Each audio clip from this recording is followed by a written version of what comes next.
difficulties.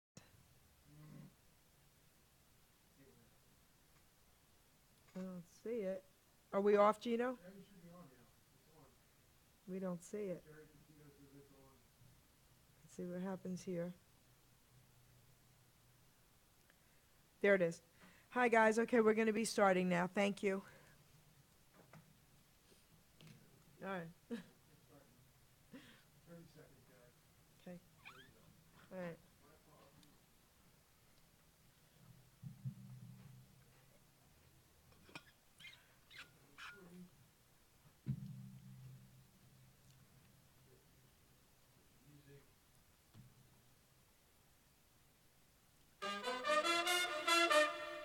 Ladies and gentlemen, Jerry Petito. I'm not an addict, I'm just an ass. And in time, this too shall pass. I'm not an addict, I'm just an ass. Jerry Petito taught the class. I'm not an addict, I'm just an ass. Loves the answer, the greener grass. I'm not an addict, I'm just an ass. One day at a time, free at last. When you don't know just what to do, Just what to do, just what to do. if what you're feeling is really true, Is really true, is it really true? just keep your ideas safe and sound. Safe and sound, safe and sound. That's exactly how change is found. Change is found, change is found. I'm not an addict, I'm just an ass. And in time, this too shall pass. I'm not an addict, I'm just an ass. Jerry Petito taught the class. I'm not an addict, I'm just an ass. Loves the answer, the greener grass. I'm not an addict, I'm just an ass. One day at a time, free at last. Hello, everyone, and welcome to the Jerry Petito Show on HamiltonRadio.net. Gino, did I see a phone caller? No. Oh, okay. So thanks for bearing with us, guys. We have some technical difficulties. So tonight's going to be a really interesting show because I'm sponsoring a few shows now most of you are aware of. I'm sponsoring, I think, 3 or 4 shows, and they're going to be 4 of them, and they're going to be on one Thursday a month. Each one of them will have a spot. Okay, I have Marco Panting with Teens with Dreams. I think he's going to be the first Thursday of every month, 5 p.m. I have Megan Malfi with Top Cat Productions. She is going to be, I believe, the 3rd Thursday of every month at 5:15. I have Sal Angioletti with his Taker 2 Takes Over NJ, his wrestling show. That's going to be the 4th Thursday of every month at 5 p.m. The 2nd Thursday, and this show is going to officially start in September. I'm going to have Josh introduce himself to you, and we'll start there. Hi, everyone. I'm Josh Zapina. I'm 21 years old. I go to Westchester University. I'm a history and education major. I hope to go to law school after I graduate, but we'll see, whatever the future holds. I love history. I love politics, and that's what I'm going to be discussing in my show, politics. Okay, so he will be the 2nd Thursday, starting in September, of every month at 5 p.m. So I wrote him a Jerry poem, and I would like to read it because this will tell you a little bit more about this young man and why I want to sponsor him and think he's amazing. Okay. The Josh Zapina Show. I want to introduce this guy. Josh Zapina is his name. At 21 years old, a conservative is his claim. A double major in college, history and education, is gold. Ironically, his birthday, Independence Day, July 4th, I'm told. A Christian conservative young man, today is quite hard to find. I tip my hat to mom and dad. They're honest, loving, and kind.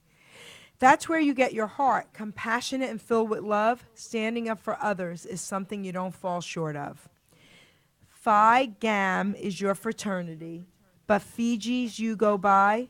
Something about Greek letters, it's Greek to me, I won't lie.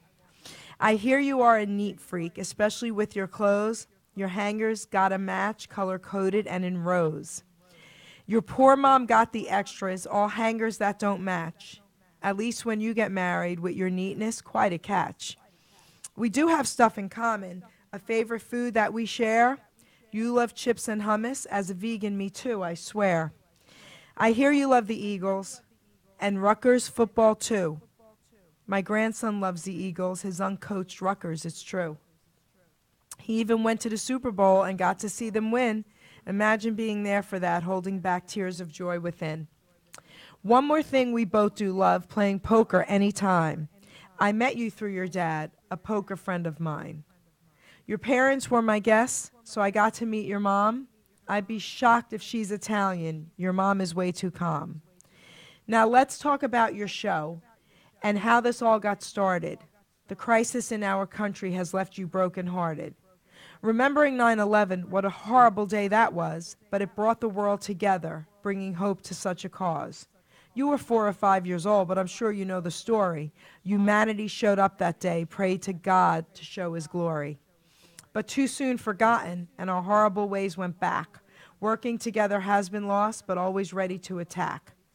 What the heck has happened to our country and this world?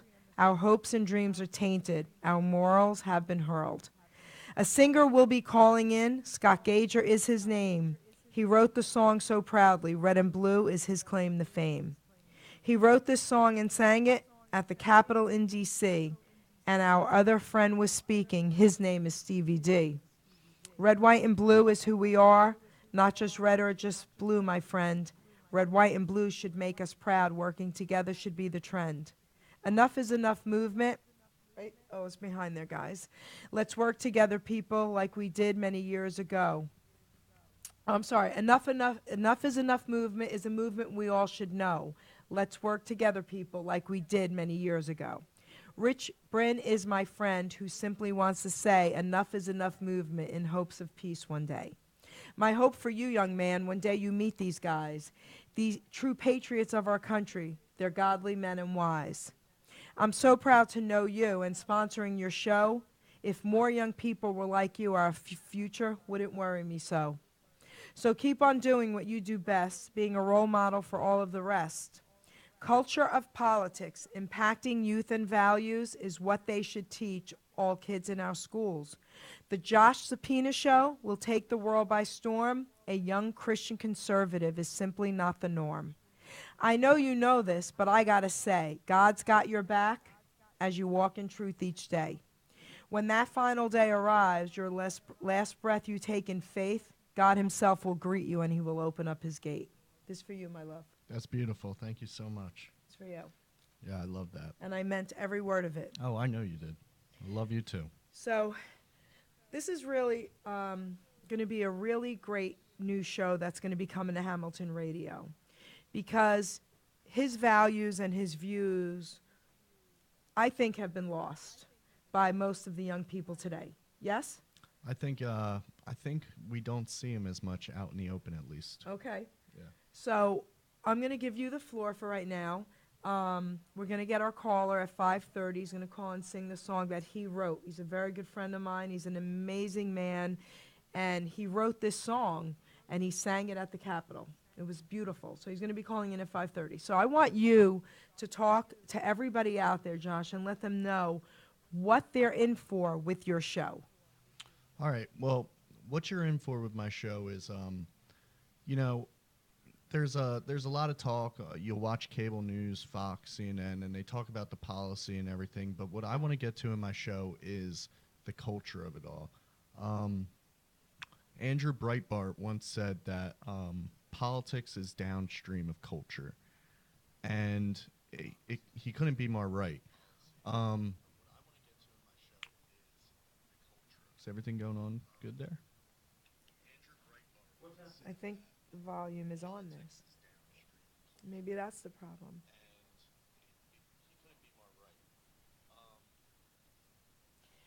There you go, kiddo. Yeah. I'm such an idiot. So yeah, Andrew Breitbart once said that politics is downstream of culture, and what he meant by that was our politics that we're passionate about today comes straight from our culture, and what we value as a culture is going to come up in our politics. And what I'm really interested in is how, especially the youth in this country, we're losing our culture as Americans. And we're seeing a decline in patriotism and pride in our country. And where I'm from, Westchester University, I'm right there in the battlegrounds. I go to college that is full of leftists and liberals. So I'm experiencing this declining culture every day, and I'm seeing right before my very eyes the destruction of what I believe our values are as Americans. All right, I agree with. Well, obviously, I agree with you 100%. Why do you think this has happened? Do you have any ideas on like what's changed over let's say the last 20 years, even? Okay, let's say. All right, before you answer that, I remember growing up, and I'm not saying, guys, not to question our president or not to question even our doctors. You know me. If anyone knows me, I question everybody. So it's not about let's shut up and just be sheep. No, absolutely not. But I also believe we should have some respect. And I just don't understand what's happened in, say, even the last 10 years with that. That's what bothers me the most. I did not vote for Obama, but I'm going to tell you guys something. When he won the first time, I'll never forget this. I looked up at the TV and I smiled and I said, "Congratulations, sir. What you just did was unbelievable." And I followed him. And you know what? I never once said a bad word about him. Okay, so to me, all this disrespect and this, and it's worse than disrespect. It's garbage, disgusting. I mean, he ate one time. There was a thing on Facebook. He put ketchup on his filet mignon. Please give me a break.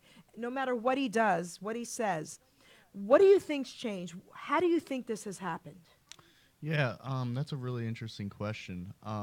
Like you said, I can remember when President Obama was elected, and I remember when he was first elected during his first term, George W. Bush said, this is we can all be proud as Americans because we're always striving to create a perfect union, a more perfect union, I should say. And the thing about President Obama was he's a really likable guy, and his policy just was garbage. Everyone hated his policy. People that voted for President Obama by the midterms were saying, we got to get this guy, we got to change up Congress, because we just do not like this guy's policy, even though he was so likable. That's why he was elected for a second term. But we saw during the midterm election, him lose all these seats in the House and Senate. And what I think is what is happening in the past, I would say what is happening, especially in the past 10 years, especially with the election of President Obama, is we've become more tribal. Okay. It's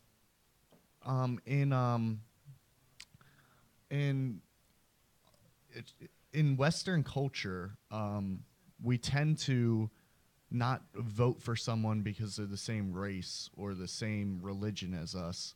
That would be considered tribal. But what we saw with the election of President Obama was people redraw their lines, their tribal lines, and they became more tribal. And the Democrats, especially, really played into this. They said, if you're black, if you're a woman, if you're any of these groups, that we're your group. You have to vote for us. Like, we represent you. And those tribal lines don't belong in our society at all. We need to vote for who's best for us, not because they're just one of us. And I think that's really where we've started to go wrong in the past 10, 20 years. And Republicans do it too, Yes, absolutely. But I think that it's expected of us to do it because if the Democrats and the left and the liberals are gonna do it, then we have to do it too. We have to play out to make sure we get our votes, and it's just in the end, it's bad for the country. It's become really horrible. Yeah, it's become really horrible. So this tribalism, this is my biggest flaw in politics. It should not be tribal. It should be about ideas, not where you come from or the color of your skin or what religion you are. Beautiful. Gino, can you grab down the sign, enough is enough for me? Because I want to show it. Please, it's behind you. I'm sorry, Gino. We need to come together. Yeah, we do need to come together. they talk about, we always hear about finding common ground, and it's a tough issue because, a lot of major changes that have happened in this country, they weren't because of common ground necessarily. They were because of bloodshed and war. But what we need to do is we need to be able to give a little bit and to take a little bit. We need to, as both sides need to come together and say, we're not going to get everything we want. And you're not going to get everything you want, but we both can get a little. And that's really where, it's always been like that to a sense, but we've lost that recently, and it's a shame. So I totally agree with you. And my friend Rich, who's starting this movement, he was going to be a guest, but he couldn't make it last minute. But he's going to connect with you because I think you guys would work well together. What I don't understand is this, and I'll never get this, okay, how everyone doesn't see it this way, that we need to work together. I don't even want to get into the election and everything that went on, but we totally separated as humans. We totally separated. It was almost like such hatred was put in place. Yeah. Right? Yeah, well, I think the main reason for the big separation is we've given a tremendous amount of power to the federal government, and things aren't being done locally anymore. When this country was founded, it was intended that you would know your senator or congressman, you would know your mayor and your neighbors, and you would, when you didn't agree with someone's policy, you still knew that person. You still knew their name. You still knew their family, and you understood where they were coming from. That's right. But the fight is no longer like that. There you go. That was beautiful. So you're absolutely right, because I'm going to say something. And you know me now through your dad and all that. And I'm a Christian. I'm a Republican. Well, I don't even like to say I'm a Republican. To me, I vote for who I think is right. You know what I'm saying? Mm-hmm. So I don't even like to label myself with that. But I am a Christian. And I have a lot of atheist friends that absolutely love me because I don't judge them. And we don't have to agree. We should still treat each other with respect and love. We don't have to agree on everything to still care about the person. Exactly. Right? And that's gone. Yeah.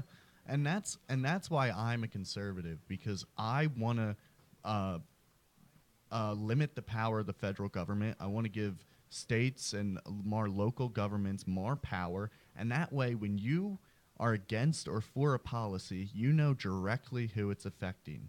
So you can't be as I don't think anyone has like evil ideas or anything, but you can't be that evil towards someone because you know them, you know their name, you know their family, you know how they're going to be affected. So let's bring back the power to local government.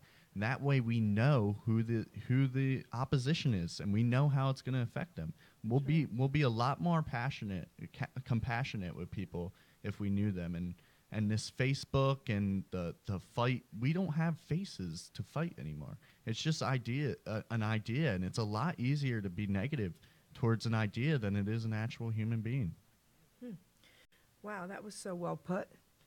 Hi, Mom and Dad. Mom and Dad are here. So I have a question. So you're only 21 years old. Yeah. All right. So I'm just blown away by that. I really am. And what got you into this? When did that transition happen where you thought, this is what I want to do and this is what I want to be? And how did that happen and when did that happen?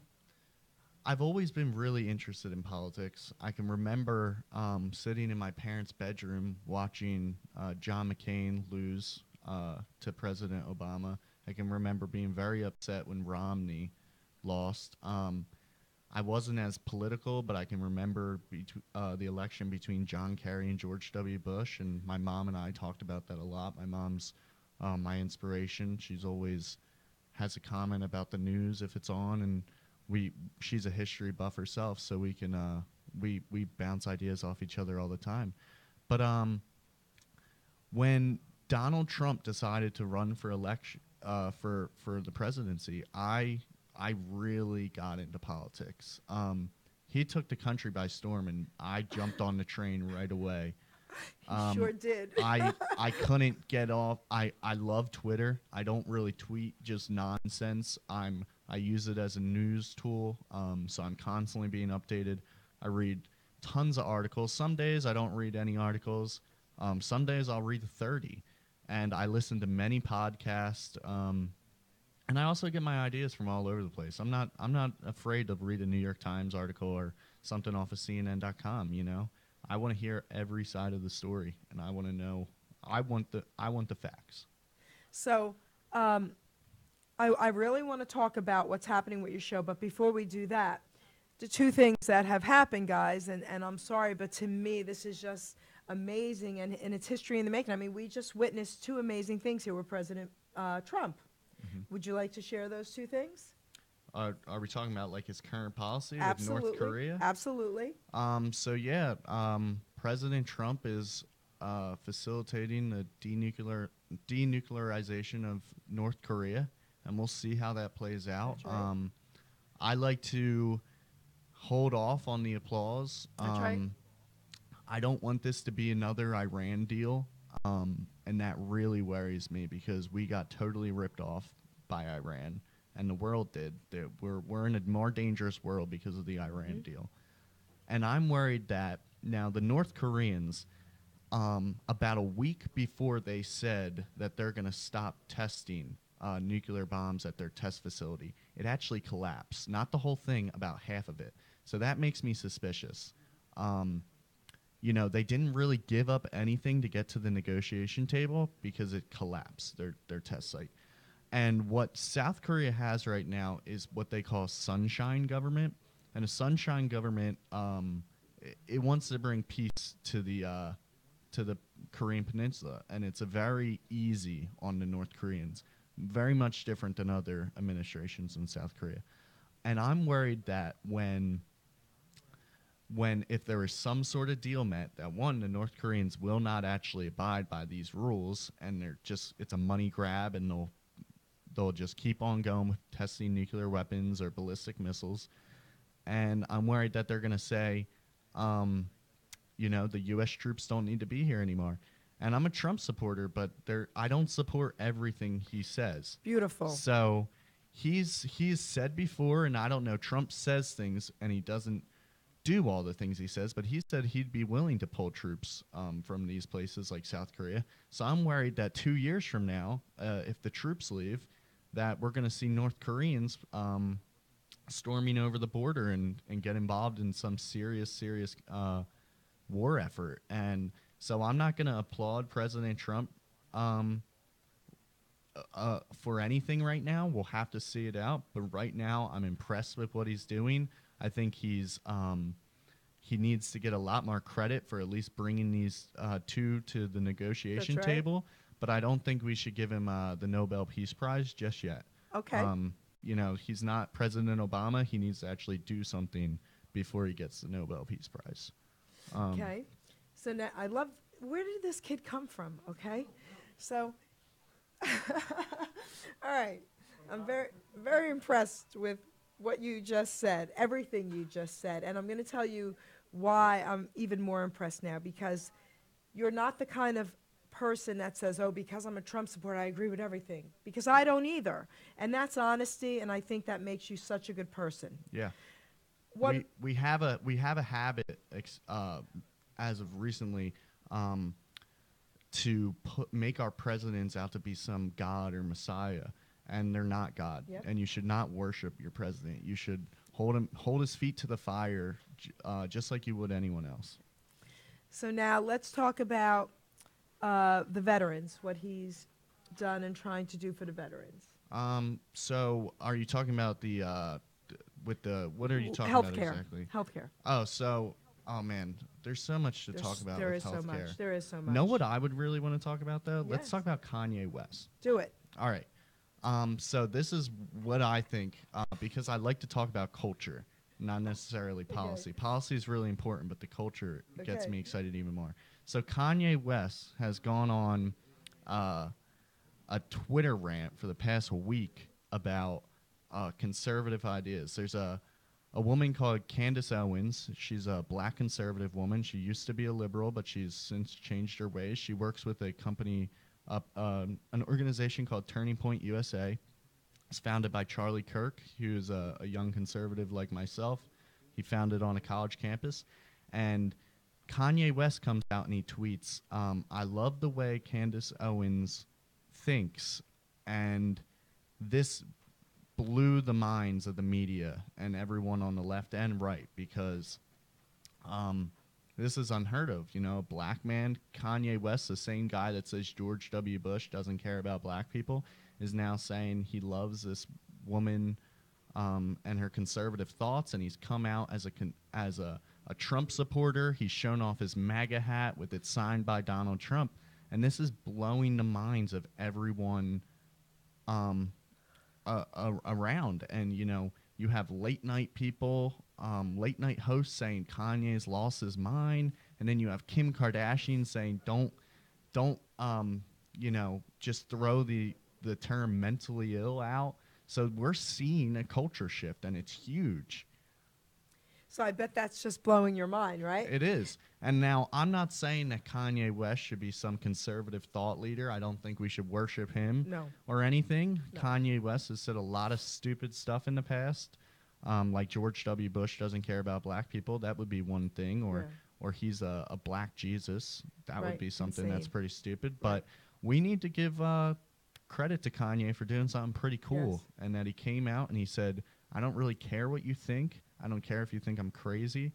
I'm black and I'm a conservative, and I support Donald Trump. And even other rappers like Chance the Rapper, he came out and he tweeted. Now he's since backed off on his little Twitter storm, but he said blacks don't have to be Democrat, and this is the culture shift that we need. We don't need everyone to be a conservative, but we need to allow people to think for themselves, and that's a big part of the culture shift. So the one thing that I actually was just talking about this recently, the one thing that offends me, because I don't offend easily, there's really only one thing that could offend me, is when people talk to me bad about God. Then I get offended and tell them, I put my hand in their face, don't even go there. But as far as anything else, it's none of my business how people think, right? Yeah. But what seems to be so offensive these days is that the majority of far left people put on us that we should accept everything they want to do and their belief system and everything, and we shouldn't judge what they're saying, or right? But yet, if we don't agree with them, look how they attack. It's the thought police. They're Right? saying we don't want.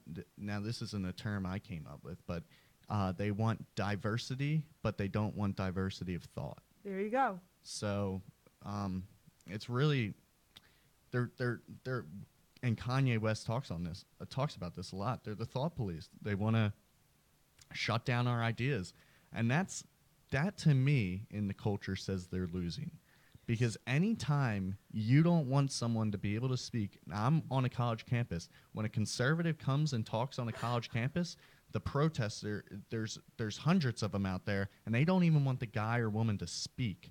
And this means you're losing, because if you're scared of just someone talking about their ideas, you know that their ideas might be pretty good, and they might change some minds. So they want to shut down all free speech. That way our ideas don't get out there, and that it doesn't influence people like Kanye West, who's now, coming out as a conservative. If he hadn't been able to get a hold of information, conservative information, they would still have him in their corner, and they're pissed off about it. I could just listen to him talk all day, okay?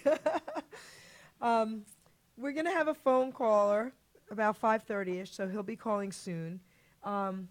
Until he calls in, tell everyone out there what your idea is for your show, and like really what you want to portray month after month with it. Yeah, month after month, we're going to be talking about the hot topics in the news. Okay. We're going to be talking about how it affects the culture, what what's happening on college campuses is going to be a big one. I'm actually, I plan on having some professors on my show, because you don't find many conservative professors anymore. So we'll have some of those on, the few that there are, and we'll have some extreme leftists that I've met over my time at Westchester, and we're also going to be we're going to keep it light. There'll be a little bit of comedy in it. We're not going to take it ultra seriously. We can joke around. It won't be super politically correct. We can have humor around here, and yeah, we're just gonna have fun. We're gonna have cool guests, and it'll be a good time. So tell me what goes on these days at campuses, college campuses, with politics, with liberals versus. I mean, is it really? Do they fight? I mean, is it really like that? I heard a lot of rumors. So at Westchester, it's not quite Berkeley. There's not riots out in the middle of the street or anything. But, just the other day, I attended the March for Our Lives rally.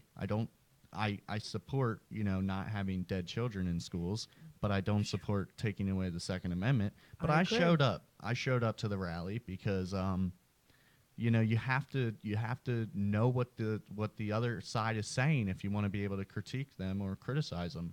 So I showed up and I just listened to what they had to say, and it just amazes me that there were so many professors and students walking out of class for this tiny little rally. It wasn't even that impressive, no offense to them.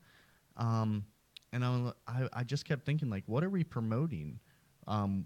Students are walking out of class to take away their own rights, and you would never see, there was a 17-minute walkout, and you would never see a 1,200-second walkout on a college campus, 1,200 seconds for each of the fetuses or babies that are aborted every day. You would never see that. So these college campuses just cater to the leftist culture. And conservatives take a lot of backlash. I'm an outspoken person in every class. The professor knows my name and knows my ideas. And not every class do I interrupt or start an argument with the professor. But when a professor is saying something that I just completely disagree with and I think is a flat-out lie, I say something. And I've had professors not like it very much, and I've had some professors that are extremely far left I've become very close with and will probably write some of my recommendations for law school. So it's not super terrible where there's fights out in the street and everything, but as a conservative, I'm shut down a lot of times. There's a bit of a wolf mentality, a wolf pack mentality in there. As a conservative, if I try and share one thought in class or disagree with the thought that the professor's saying, I'll have a wolf pack jump on me and try and shut me down immediately. But there's also, like I said, I've had a lot of leftist teachers that kind of like my how I'm willing to share my view. They like how I stir up the pot, as one of my professors said. And I think some of the professors are starting to realize, from my experience, that there are conservatives on their campus. They may not speak about it. They may not open up about it, but there are out there. And it's not doing anyone any good to have our thoughts shut down and this wolf pack jump on us every time we do want to say something. So, it's not that bad. I like Westchester. So, and Donald Trump did come to our campus when he was campaigning. Oh, okay. Yeah. So he was there. There was massive protests there. There was massive support, though, also. And he spoke right at my school. So it was really cool. Do you have photos? I wasn't actually there at the time. Oh, wow. I was at William Patterson. I transferred from William Patterson. So it was the year before. A lot of my fraternity brothers do have photos, though. That's pretty cool, though, that it was at your school. Yeah, I saw him speak, though, in Bethpage, New York, and it was one of the most amazing experiences I've ever gone through. I mean, I told my mom I'd probably never go to a rally like that again, just because I don't like the massive crowds and everything. But when Donald Trump was saying to the media cameras, turn around, show them the crowd. They won't. He was absolutely right, because the media wasn't showing how massive his crowds were and how massive this movement was. I think we had like something like 6,000 people in a air hangar bay, like for planes, and there was like another 10,000 people outside, and this is in Bethpage, New York. So, you know, New York didn't exactly go for Trump. So it's crazy. It is crazy. Are you going to have debates on your show? Yeah, well, I'll definitely have people that disagree with me. Okay. But I also want to bring on people that just have different Similar views? ideas. Okay. And similar. yeah, similar ideas, different ideas, and you know, we're not going to suppress any thoughts on my Okay. show. We're not going to shut down any speech. So if you disagree with me, that's fine. You're more than welcome to come on, and I'd love to, you know, tell you why I think you're wrong. So, what are your thoughts on the border? Well, I think we need to build the wall. Okay. Personally. So do I. Yeah. But I want a purple wall, guys. A purple wall. Yeah. So go ahead. I want a wall that you could buy your own brick. Oh, that absolutely. say, I like, would your buy name, a brick. Heck you yeah, know? listen. I would buy a brick. Absolutely. Yeah, it'd be cool. We need a wall because you know, a lot of people say, well, a lot of illegal aliens are overstayed their visa, and that's how they're here. And that's absolutely true. I know people that have done it themselves. And it's not right, but it happens.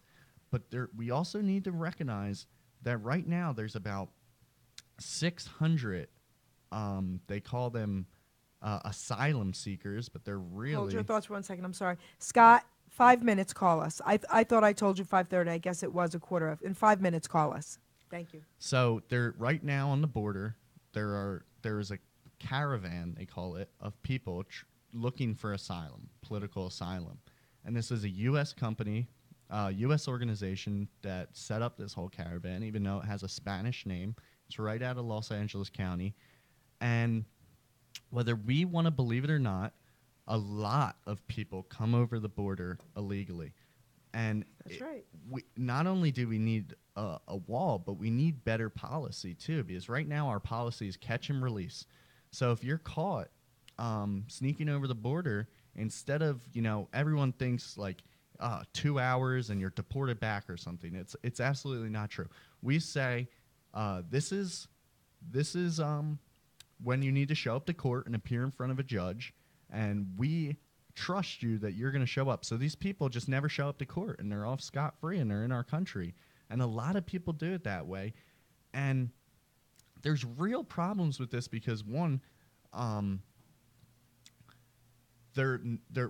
Trump says they're not sending their best, a lot of these people have been thrown out of the country before and are coming back illegally again.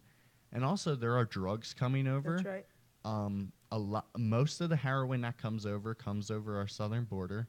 And also the experience that happens, especially to a lot of young women when crossing the border, is not a pleasant one.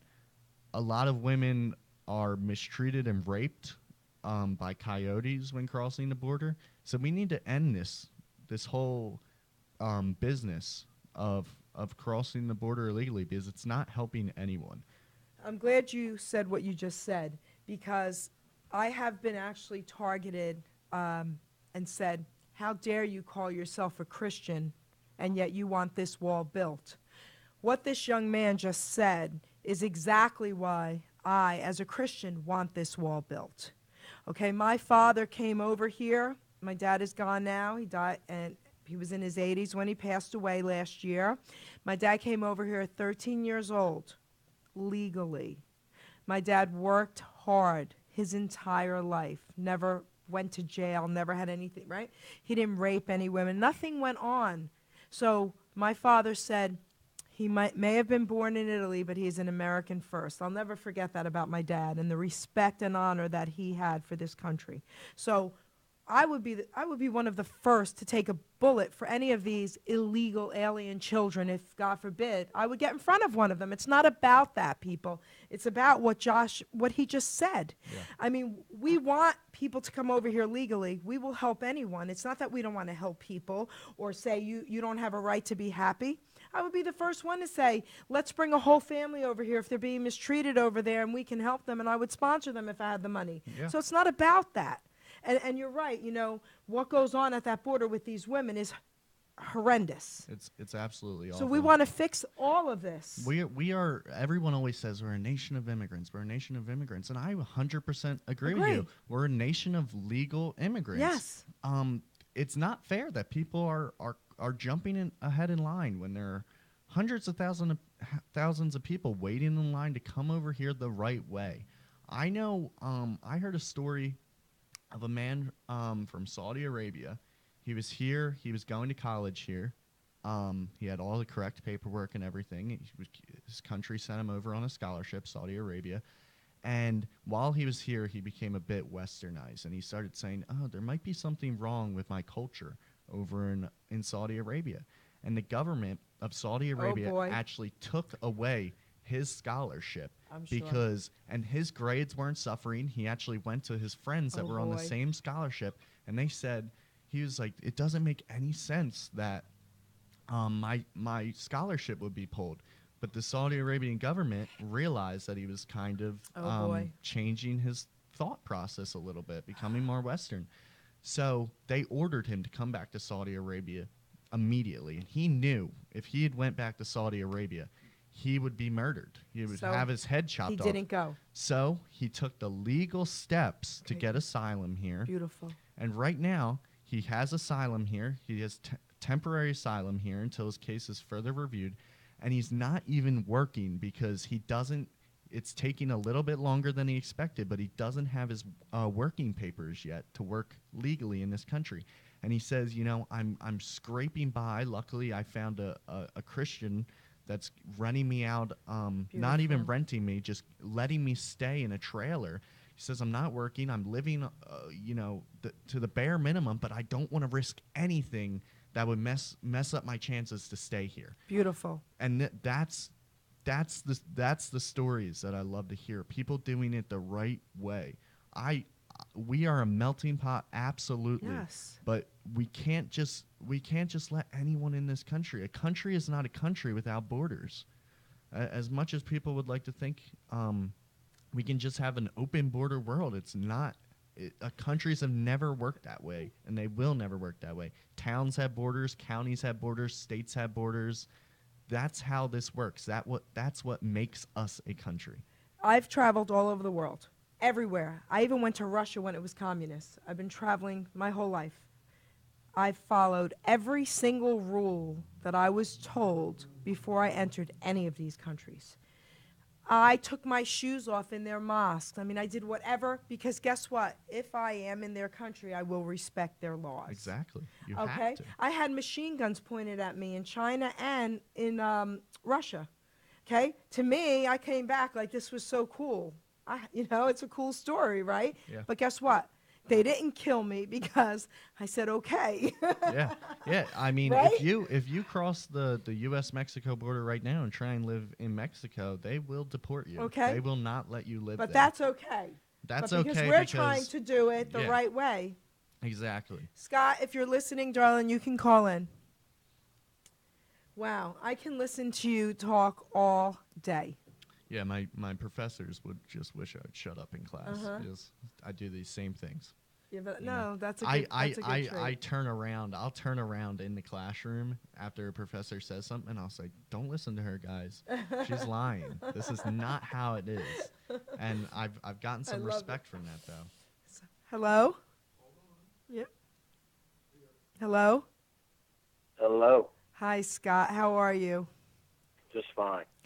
Scott, say hello to Josh here. Hello, Josh. How's it going, Scott? Let me move away from my computer because I'm getting two different. Yes, I can hear. Yes. Let me mute this thing here for a second. We're getting a delay. So I'll just. Yep. All right, go ahead. Scott, I want you to introduce yourself to everyone out there, first of all. Everybody, I'm Everybody. Scott Gager. I'm known as Scott Gager, man of 100 voices. That's Probably right. closer to 200 now, but I'm a vocal impersonator who performs in the tri-state area. And I've written a couple of songs with my wife about our country, one being Red and Blue, about the division in our country, and the other one about our soldiers with PTSD. Yep. And that's about it. So, well, that's not about it. Scott is an amazing man, and so is his wife, Debbie, and I'm just honored to know them. They sang the song Red and Blue in Washington, correct? Yes, I sang it at the Capitol building in July 29th. Yep. Right on the Capitol steps. Yep. That's right. And who Yep. was there speaking with you, our other buddy? Pardon me? Stevie D? Yeah, Stevie, yeah. Mm-hmm. Okay. So, Yeah, he was there with us. I actually had my arm around him when I sang Red and Blue. Yep. I pulled him up on stage. yep. So tell everyone a little bit about Stevie as well. Well, Stevie's a no-nonsense guy. He puts his money where his mouth is. He is a really true patriot. I mean, he's not a guy that talks about it. He went to the flood relief. That's right. He did stuff like that. I mean, he spent his own money, nothing for profit, just to help. Went down there for a week in Florida with the people. He went to Texas. I mean, he's I only ever met him one time, but he's, what can you say about a guy who takes 2 weeks off from his job and just goes and helps people that are in need? And I remember they tried to tell him he couldn't come in with his vans to bring food and stuff. Yeah, right? they stopped him. The FEMA people stopped him because he wasn't authorized by FEMA, and he had diapers and water and everything for people, and Okay. Crazy, right? they wanted their cut, their piece. It wasn't the government didn't sanction it, and they went down there, and they ran into a lot of red tape, but in the end his perseverance, he finally won out. He got the stuff to the people he needed to. So tell everyone a little bit about your song Red and Blue and what made you write it. Well, I had never ever written a song before. Had only started my singing career probably 6-7 months prior to that. I didn't learn I could sing until I was 48, which is really crazy. But I was laying in bed on the night of the 2012 election, and it was probably 3 or 4 in the morning, and I saw that the map had become completely red in the middle and blue on the outside. I mean, it was just red and blue. And it just inspired me to write a song. So I went downstairs with my pen and my paper, and I started writing, and I finished probably like 8:30, 9 o'clock in the morning writing these lyrics down. And then Debbie came downstairs, and I showed her, what I had written, and she came up with probably 2 or 3 lines in the songs that we ended up putting into it. And then a local news anchor lady read the lyrics. Her name was Carol Erickson. She was a longtime host on Channel 3. She was a weather lady and a lead anchor for a long time.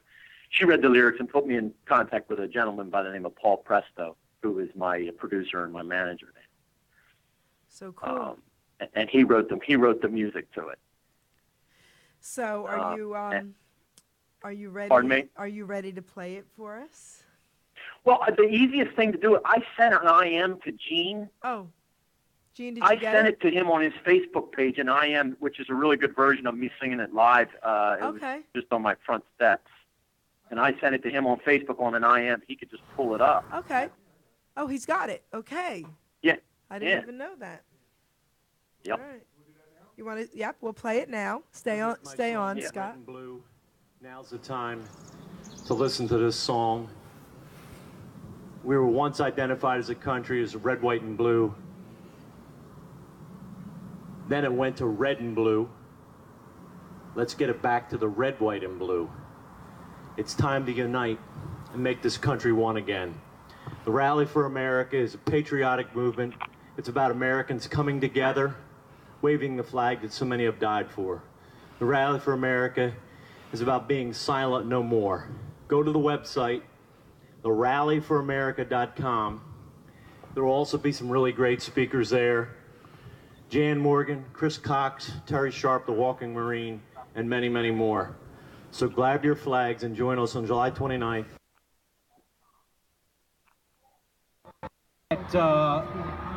Our country had become red and blue, not red, white, and blue anymore, but red and blue, with the Democrats and the Republicans fighting with each other. So I came up with the idea of a song called Red and Blue, and at the same time I had a son who was deploying to Afghanistan.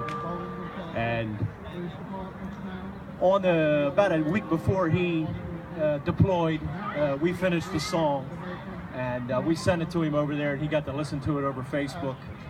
And I'm going to sing it for you right now. It's called Red and Blue.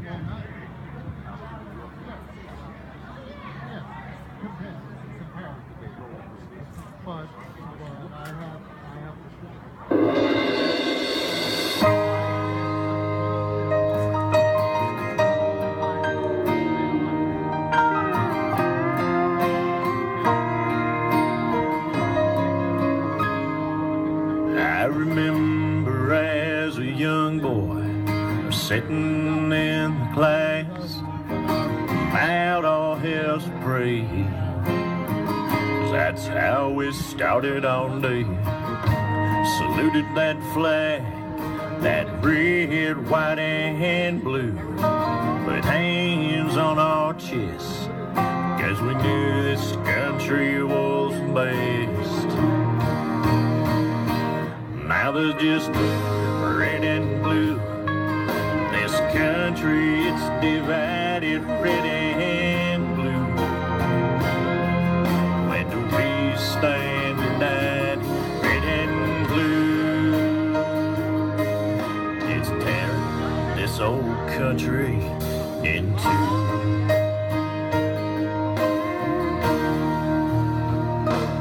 Tell me, why did it take to build this to fall? That one stood so proud, that one stood so tall. That clear day in September, it brought us all together, but it was only for a short time. It should have been forever. Red and blue, this country, it's divided, red and blue. When do we stand united, red and blue? It's tearing this old country in two. The news is on 24/7. Each side is right and the other is wrong. It's all just got to stop. Can we all get along as we watch our brave head to war? Nobody's sure what it's all for, but their blood runs red for this red, white, and blue. They're fighting for me for freedom and for you. So you can keep your politics, and I'll keep on dreaming about the days of pledges, promises, and prayer. I hope it's not too late for this nation to be done. What's it gonna take for us all to stand as one? Red and blue, don't let this country be divided, red and blue. When do we stand united, red and blue? Don't let it tear our country in two.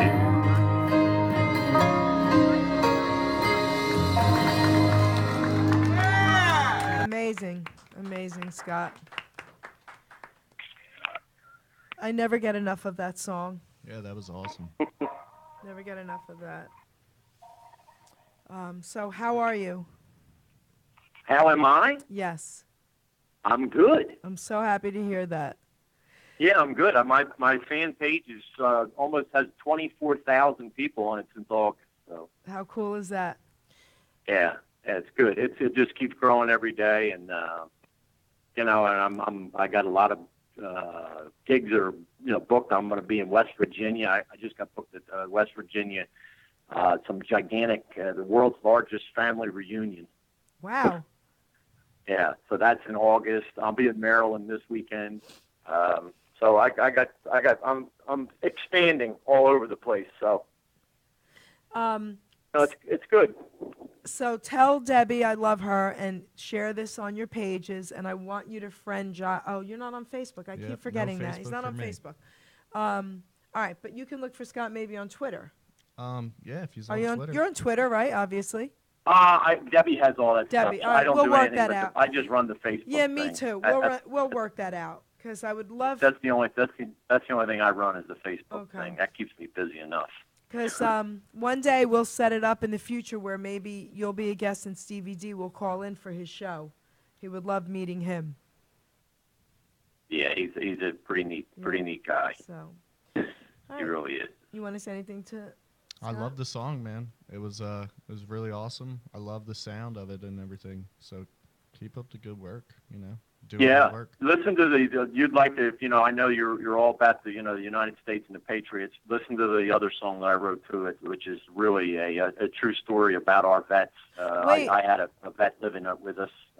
He was a friend of my son's, and what these guys go through with the PTSD, and on how our VA system is basically turning their back on a lot of these guys. Yeah. So I wrote a song about that called "Alone." You can find that on YouTube. But wait, Scott, I have a question about that song. Do you want to sing that for us? Because Gino doesn't have Alone? it. Or play it for us or something. I forgot about that song until you mentioned it. Let me see what I can do. All right, because this song is unbelievable. Oh yeah, I can. The song it is sounds unbelievable. Amazing. Yeah, believe it or not, like Red and Blue has never really taken off on the page. It has like 38,000 views, but in a lot of years. But Alone has almost 300,000 since September. Wow. So that one really. What I'll do is I'll do the same thing. Okay. I'll just send it right now to Gene. Is that okay, Gino? Okay, yes. That's good. I'll just send it. All right. Just send it, and I am. And I'll tell you, this was like the second or third time I'd ever sang this thing, right in my living room. And I don't even have the final version of it done. I just put it on a CD. But I'll tell you one thing: when they put the rest of the music behind it and stuff, it really. And the first time I heard it, it really made it's an emotional song. It really is. I'm just about ready to send it now. Okay. Send it.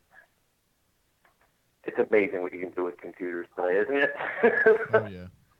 I mean, it really is. He should have it in a few seconds. It's just crazy.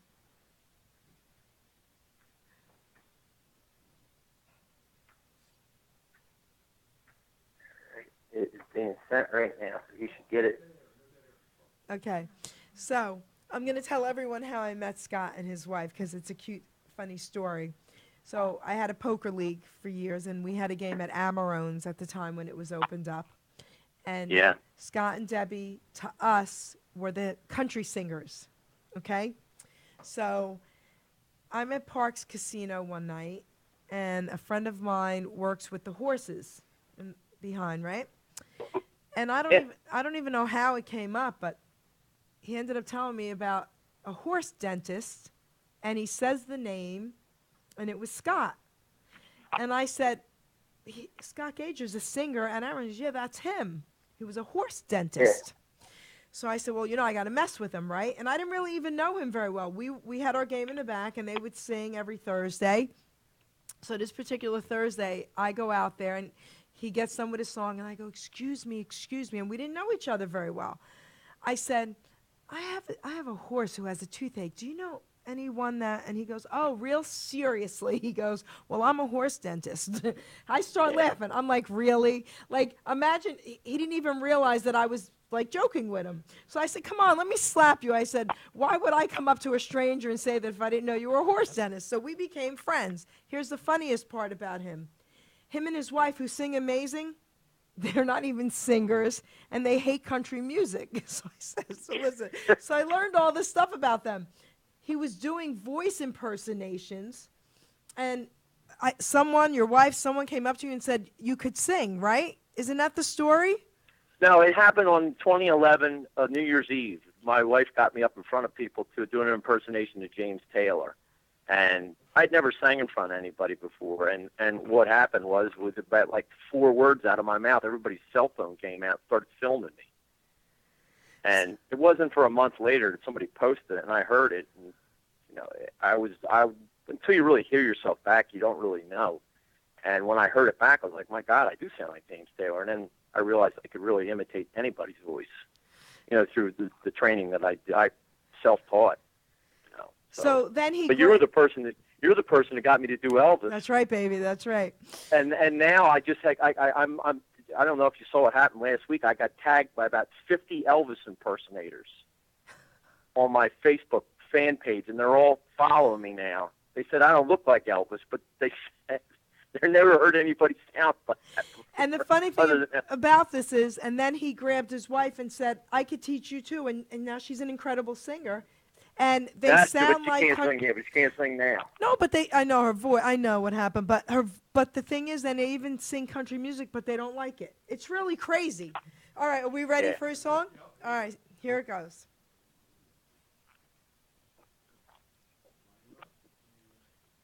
This song's amazing.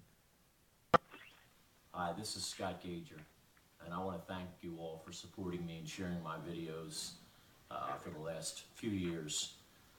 This song that I'm about to perform for you was written by Debbie Gager, Paul Presto, and I about an issue in our country called PTSD. And our soldiers, 22 a day, are committing suicide because of this. This was brought to my attention by Terry Sharp, the Walking Marine, in Washington, D.C., where I performed a month ago.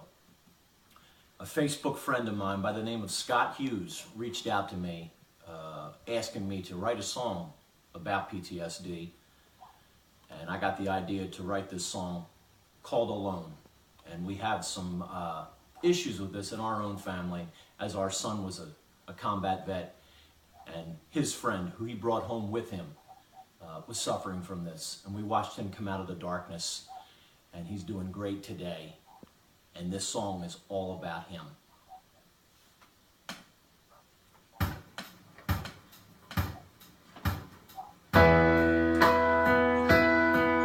From the day that I was born, I've been on my own. No sisters or brothers, never had a home. Grew up in the system, just trying to find my way. Then I turned 18, been waiting on that day. I signed the papers, saluted that flag, stood in line and got my tags, and for the first time I was home. I fight for my country, I fight for my home. These soldiers are my brothers, finally found where I belong. I fight for my freedom, see things you can't believe, but no one understands like my brothers, so I keep fighting. When my tour was over, they put me on a plane. No more band of brothers, I'm alone again. My future wasn't promised, so angry and confused. I served my country well, but all I feel is used. I got no job, I got no home, this pain inside is all I own, and I don't care if I live or I die. I fought for my country, I I fought for my home. These soldiers, all my brothers, finally found where I belong. I fight for my freedom, see things you can't believe, but no one understands like my brothers, so I keep fighting. I'm just trying to crawl out of this hole I'm in, but the darkness is calling my name.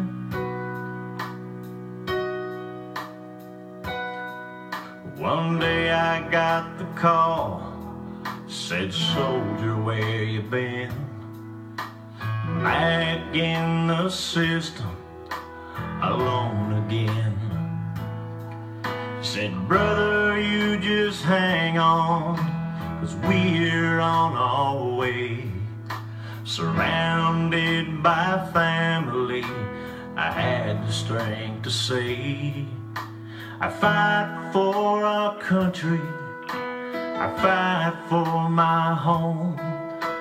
These soldiers are my brothers, I'm not alone.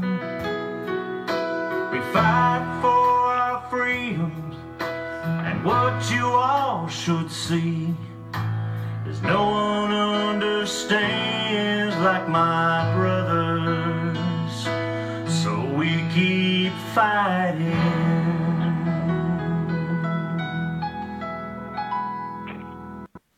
Scott, amazing. Thank you. Wow. Yeah, that was awesome. Scott, you there? Yes, I'm here. Okay. So I want to thank you for calling, and I want to thank you for sharing both your songs with us. Oh, thank you for having me. I love you guys. So All right. we'll plan having you guys back in the fall, okay? All righty. All right, I miss you. Have Thank a you, good one, Scott. man. All right. All right. Okay, bye. So what do you think? I thought that was awesome. Beautiful, I right? love him. Beautiful. So what else do you want to talk about? Do you have any more questions for Well, me?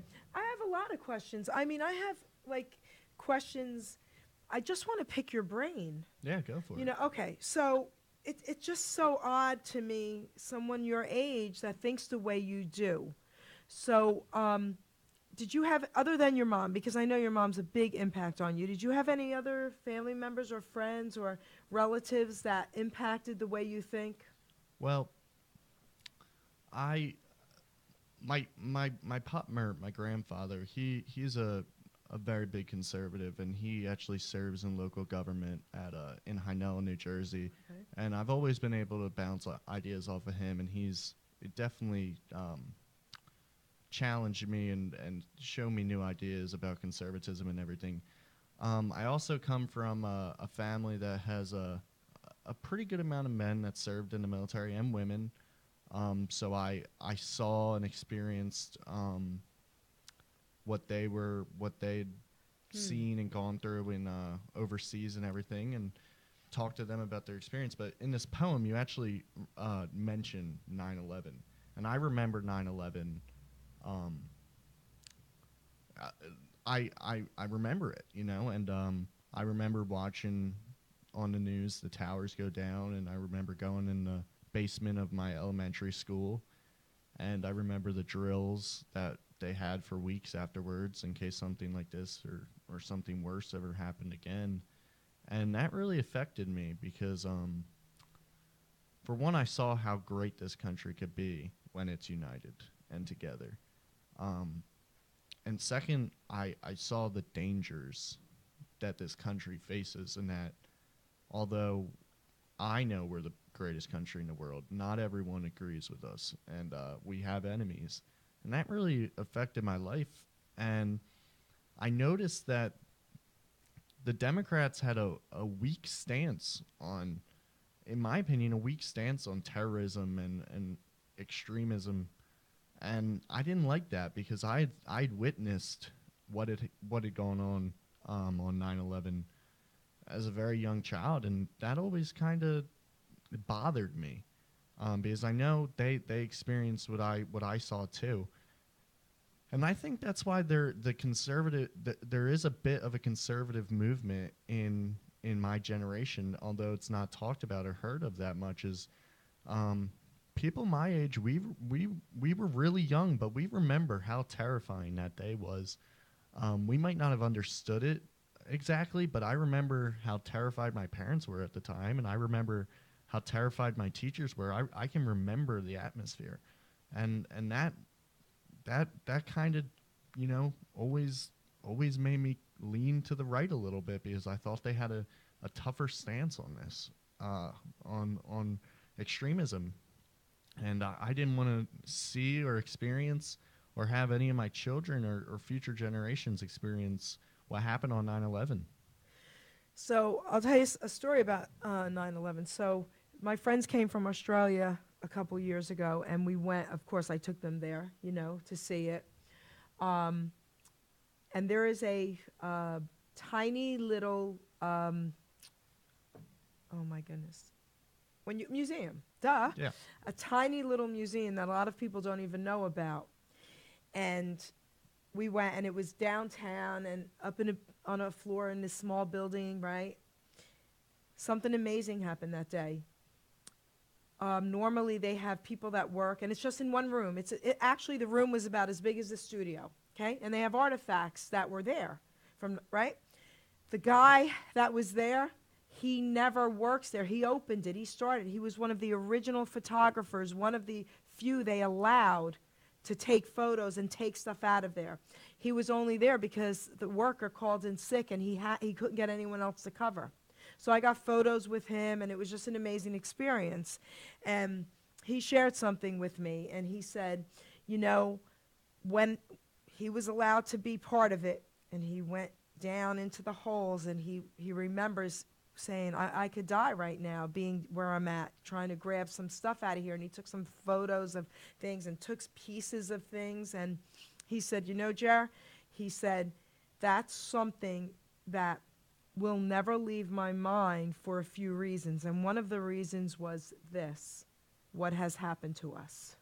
He said the whole time he was down there taking the photos and doing what he needed to do, all he kept thinking was, what has happened to us? Yeah. How did this happen? How did we allow this? Yeah.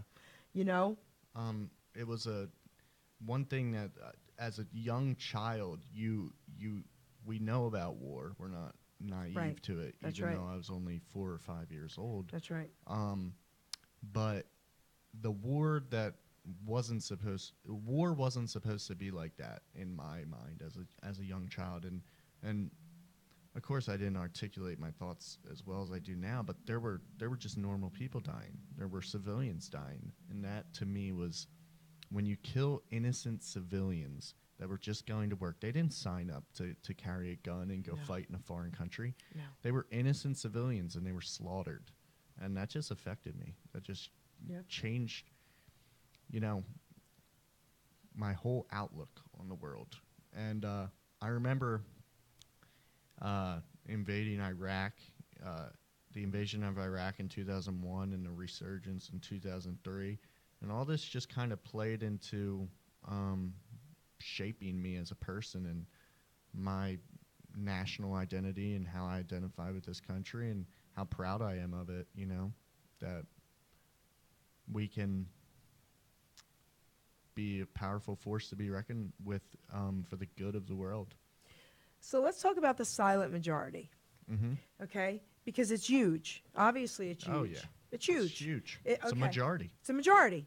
So you were saying there's a lot of college students on campus that are silent. Why? Well, if we're the majority, why?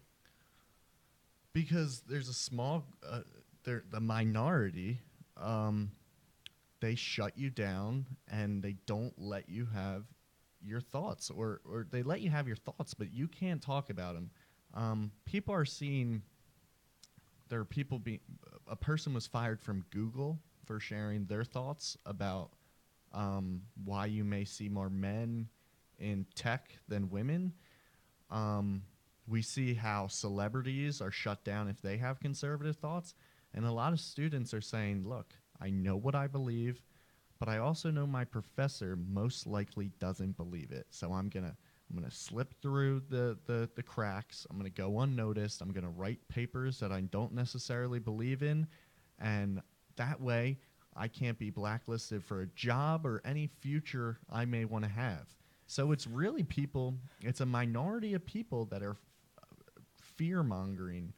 But you're not one of them. Well, that's because I refuse to be silenced. So here's my point, all right? How do we change that? Because you guys are the future, right? So we need more of you to come out and say, hey, I'm done.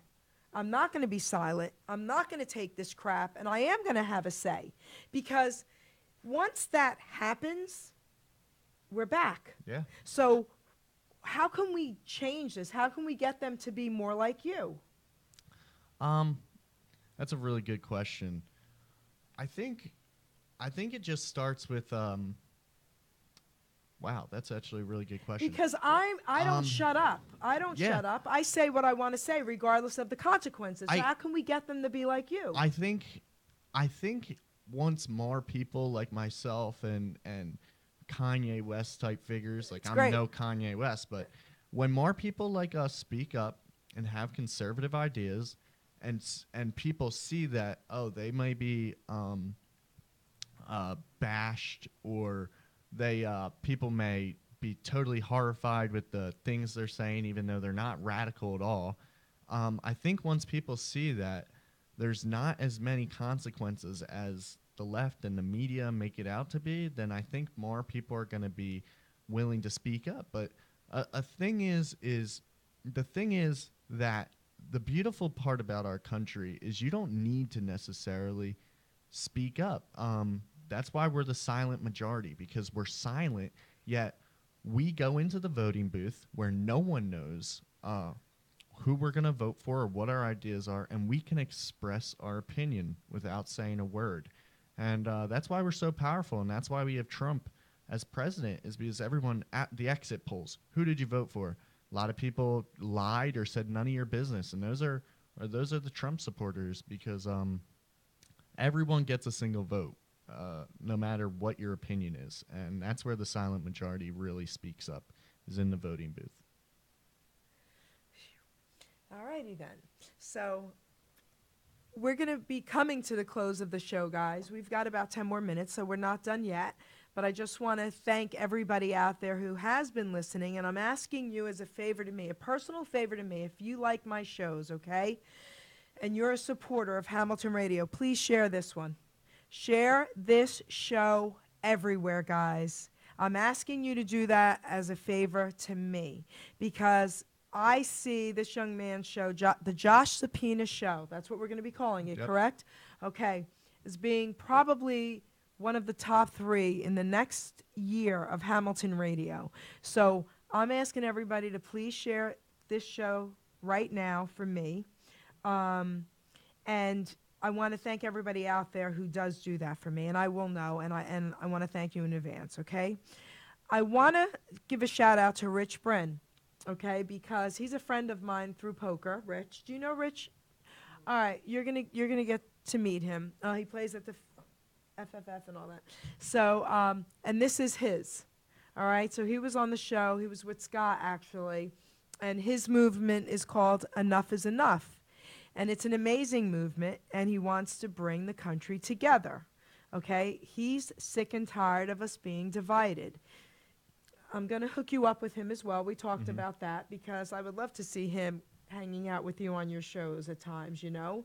I mean, that's what this is all about, right? Bringing the world together, bringing our country together, and in doing so, we will bring the world together. See, this isn't just about the U.S. It's not just about our country, and no, it's because it affects everybody, and it affects the entire world. So all this division is only destroying everyone and destroying us, the whole world. It has nothing to do with just, right, the United States. So this young man, I think, has a lot to say, and everything he says is making sense. So he's been studying. So tell everybody about what you study again. You're double major, right? I study history, and I'm going for my education certificate, my teaching certificate. Okay. So it's not exactly a double major, but it's Okay. pretty much the workload of a double major, because the education part is just Okay. a certificate. So I take a ton of history courses, and I also take a lot of education courses, because I'm interested in how we affect our youth and how we imprint on our youth. So I'm always interested in the psychology behind education and everything. And the history courses, I haven't quite decided yet, but I'm gonna be focusing in U.S. history most likely. And that's what my passion is. I just love going to history classes and getting lectures, and yeah, I want to know as much as possible, because I think it's so important. And you also may want to go to law school, correct? Yeah, I may want to go to law school, study law, practice law one day, maybe get into politics myself, or help candidates. I don't know yet, but God has a plan, so we'll figure it out. God absolutely has a plan, because I would vote for you. Yeah. Okay, imagine that. Josh running for the president one day. Presidency. Yeah. Imagine that. God. Okay? I don't know about president, but yeah. Listen, never say never. I Yeah. have learned to never say never. Yeah. Right, Gino? Yeah, I mean, I never thought I would have a opportunity to be on a radio show, see? but there so you go. imagine that. Yep, exactly. That's how I look at it. But yeah, like you were saying, I'm really looking forward to having this show once a month, the second Thursday of every month. I think it's second. Yeah, September Second Thursday, 13th yep. is when we officially start. Yep. Yeah, share this video on Facebook or however you want to share it.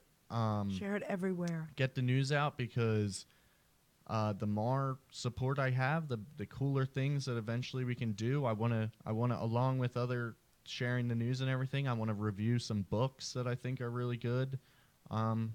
And some movies, what's going on with that stuff, and if we get enough of a following, maybe I can get some our congressmen on here, or some elected Imagine officials, and then we can really make a difference and let them know what the people think.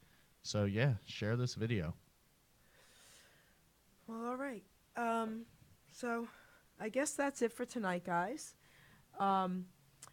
Culture of politics, impacting youth and values. So that's going to be your subtitle, correct? Yep.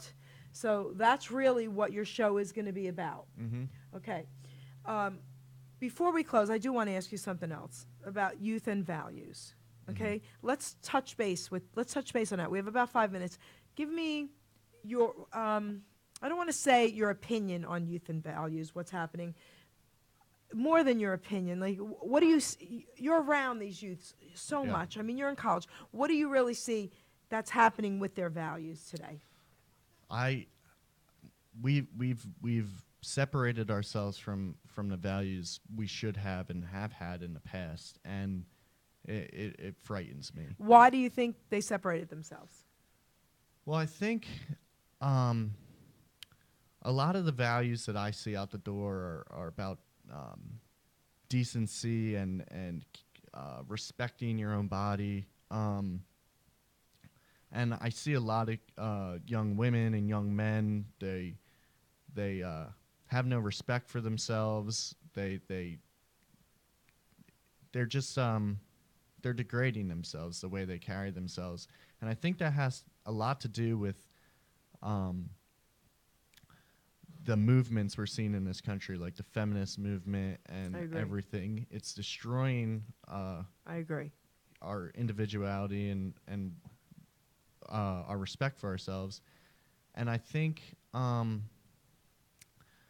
with music and what we see on TV, we don't have any great role models anymore. I have a girlfriend, and she loves rap music, and I like some rap music, but I tell her most of the time, I say, I can't listen to this because it's so disrespectful towards women that I don't know how you could like it or how you could listen to this. And I think that's imprinting on our culture, and it's seeping in, and people are thinking that their life is just some reality show, and they can go and get messed up and say and wear whatever they want, and it's just not. We need to have more respect for ourselves. We need to bring class back into things, and we need to start finding God again, because there it is. People are separating themselves from religion, and they're separating themselves for God, and that's where our values really come from. God, he teaches us what's right and wrong. He sets the standard, and when you lose that in your culture, then it's anarchy. If no one's telling you what to do, then what are you going to do? You're going to fall off the path. So I think we need to come closer with God and rediscover our values, and stop taking our media and culture, our media and music and television so seriously, and let's get back to being productive members of society that want to have families and make our country better. So I'm so glad you brought God up, because this is how I want to close the show. I want to say thank you, young man, for not only being my guest tonight and talking about your future show, for being the man you are, the young man that you are, okay? I have a lot of respect for you. Your parents did an amazing job. God, the Father, rules you, and I can tell, and I know that about you. So I want to say something out there about God to everybody, because it's no secret that I'm a Christian, and I will fight for God. But the one thing that I have to say is this. If I go through life thinking there's no God, then I think I'm so great and I'm it. I don't want to be the one that I have to be so dependent on. I need somebody greater than me. I'm not so great. So I need somebody greater than me that I can depend on, that I can put my faith in, and I know he's got my back. So I'm going to leave you with this. If I'm wrong that there is no God, when I take my last breath, I have nothing to lose. But if I'm right, guys, and there is a God, and you don't believe in him, when you take your last breath, you have a lot to lose. So I'm always here. I'll talk to you about God. I'll pray with you, whatever it takes. If you want to inbox me privately, okay, I will talk to you about it. Because, again, if I'm right and you're wrong, you have a lot more to lose than I have when I take my last breath. Having said that, it's a wrap, Gino. It's a wrap. Yep.